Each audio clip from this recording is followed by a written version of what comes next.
3 years ago, it was touch and go whether Ralph Grasso would even be alive. Cancer runs in the family, but it was still a shock when Ralph got the diagnosis that he had liver cancer. Ralph's daughter, Anna, remembers that day all too well. And it was shocking because he didn't feel anything in his liver. It was more in his back that was hurting him. It was 2014, and Dr. Amol Majumdar, an interventional radiologist at the London Health Sciences Centre, remembers the case vividly. He had no symptoms. He had a routine ultrasound done for some kind of vague abdominal pain, and they discovered, in fact, that he has this big tumor, very large tumor in his liver. So then they thought, okay, what are his options? The tumor was too big for a transplant to be considered, and other medical issues meant liver surgery wasn't an option either. That's when Dr. Majumdar broached the idea of attacking the tumor from the inside using a procedure known as Y90 radioembolization. So Y90 is a radioactive substance, okay, that is used as a medical device to treat cancer. Okay, so the way that works is you impregnate the Y90 into a type of bead that we inject into the liver. And it's a tiny sphere that's on the size of a microscopic level that goes and it sits in a tumor in the blood vessel and just emits this very high dose radiation.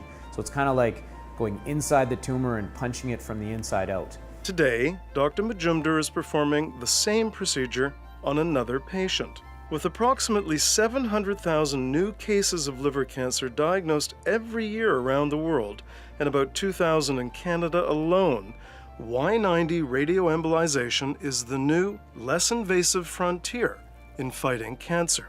We do an angiogram of their liver through the plumbing of their body, mostly through the groin, sometimes through the wrist.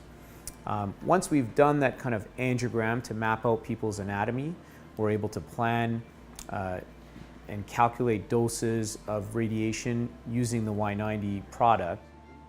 The dosage and the radioactive microspheres are individually tailored for each patient before being implanted directly into the body. After the procedure, Dr. Majumdar is pleased with the way things went. I'm very happy. Everything went very well. She did quite well. She basically slept throughout the procedure, had minimal to no pain, and then she'll go home a couple hours after the procedure, so it's a very short recovery. Unlike surgery, no long hospital stay, something that saves the healthcare system considerable resources, as was the case with Ralph. Ralph was one of the first Y90 radioembolization patients in Canada. Today, he's incredibly independent, and the treatment has given him his life back. He spends his time tinkering in the garden and playing with his grandkids. See what they do? He went right back out, like he said, into the garage, working on the machines, helping my mom do things. I go in the shop and try to do whatever I could, if I could, do the tomatoes for the Sam, help my wife. Looking back on the case, Dr. Majumdar marvels at just how effective the treatment was. So this is actually basically 3 years later. This huge grapefruit is basically completely gone and dead. So he's kind of our poster child for Y90.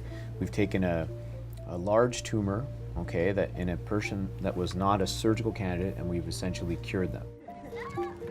Despite his remarkable recovery, Ralph is only one of about 600 people in Canada who have had the procedure. That's because it's not funded in most provinces. That's what Norm and Sharon Jameson found out when Norm was diagnosed with liver cancer back in May of 2017. As with Ralph, Dr. Majumdar recommended the Y90 radioembolization procedure. He said it was his best chance. But he said, unfortunately, the bad news is it's not funded. And that was a shock, because you just expect, as Ontarians, so of course it's going to be funded. That's when their 4 daughters decided to go public and raise money and awareness about the lack of funding. The family set up a GoFundMe page, and the results were staggering. It was so fast that by the 4 days later, it went to 19,125, and I shut it down. The Jamesons were lucky. Their community rallied behind them, and they were able to access the treatment. Others aren't so lucky.